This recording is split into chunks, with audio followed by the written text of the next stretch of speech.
This review is being brought to you by the Daredevil. Sound more like fucking Batman. I'm sorry, I don't even know where that came from. Let's go. It's the Whity Show. Whity Show. Whity Show. Whity Show. Whity Show. Yes? You'd like to invite me in? Absolutely.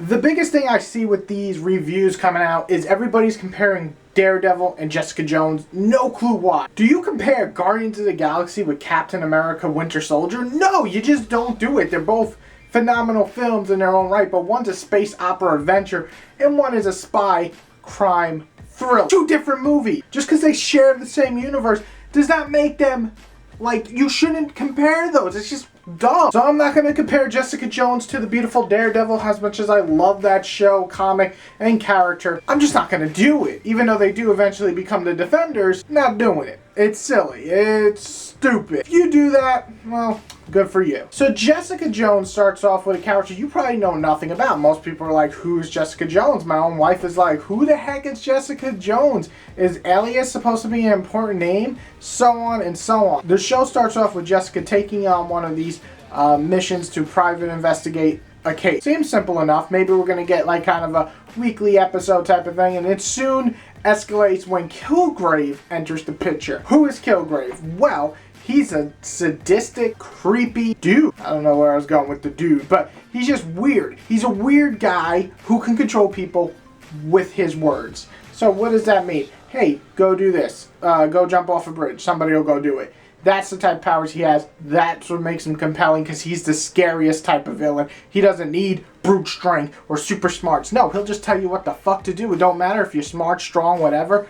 You're dead if he wants you dead. Some people he doesn't want dead. Some people he wants to rape. Even more disgusting, which brings up the creepiness. So what did I like? I really did love the fact that the acting was once again top-notch from all of them. And not just Jessica Jones, but you got Kilgrave, obviously, you got Malcolm, and you got Trish. You got all these characters that really build up throughout the series that are just phenomenal in terms of acting ability and capturing what these characters are about. So I love that. I also did like the slow burn. See, I'm not comparing, but Daredevil's an action crime, and this is more of a thriller mystery crime. So it's a lot more slow. Jeez. It's a slower build, but it does it really well.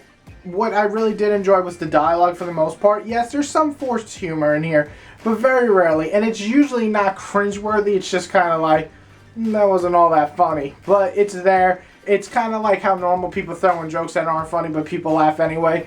Yeah, so that's what this does. The fight scenes were limited, but pretty dang good. There's a couple in the beginning I thought were just okay, but up until closer to the end, there's two fight scenes that really stood out for me, and they are fucking... oh, it's brutal, and that was great. So I really did love that portion of the fight scene. So plus up to that. And I thought the pacing was pretty well done. Yes, there's some slow moments, and a little bit of filler thrown in a couple episodes, but overall it is well done, rolls pretty well, and there's some great moments that are tense and they make you just feel skeevy, and that's mostly due to Kilgrave, and that's a good thing, because if a villain makes me feel something, they're doing their job. So great job on that. What didn't I like? Well, I gotta talk about two things that kind of stuck out for me. Kilgrave getting away so many times kind of got comical. That's a problem. See, you get away once, okay, you get away twice, expected. You get away 3 times, you're pushing it. But he escaped like 4 or 5 times. That is pushing it to the limit. Not that song. Push it to the limit. Is that even the song? Is that the lyrics? I don't know. But it was really starting to get annoying. Like, I was kind of like, come on. How many times are you going to lose this fucking guy? Another thing is, it is a slow burner.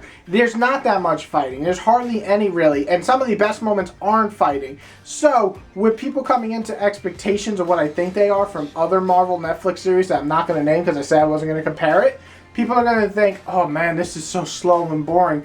But it's really a great character study. But if you aren't into that and you kind of want more action, this might be a little too slow for you. Talking to you.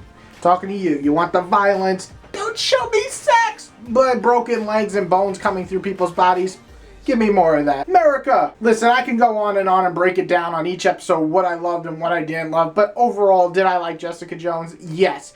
It is I like when series in the same universe are different, because that is, to me, more rewatchable. I don't want the same one. We're going to get season 2 of Daredevil. We're going to probably get season 2 of Jessica Jones, or at least her and someone else together, maybe Jessica Jones and Luke Cage, whatever. The point is, we're going to get more of that tone and that universe, so we don't need every single show to be the same. Thank God. So Jessica Jones doesn't do that. It's more of a character study. It's more mental. It's more talking about stuff that is just creepy, that you feel about. And there is sex in it, a lot more than Daredevil, and that I will compare it to, because people seem to have a problem with that.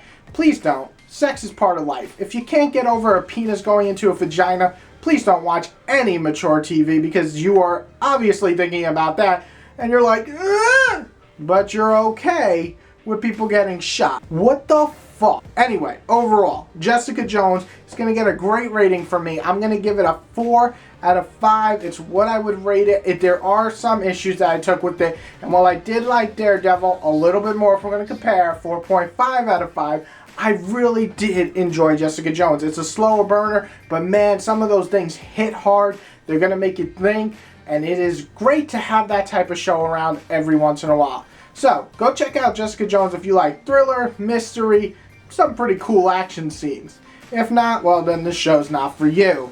If you like my review, hit the like button, hit the subscribe button if you love me, and of course I still don't have a fucking outro. So instead, I'm just going to put 2 videos here, 1 video here, and there are going to be other videos you can click on. I don't know why I did this, kind of weird, who knows, but click on these videos right here and listen to either rap or headbanging music. I don't know which one. I'm matters in the middle.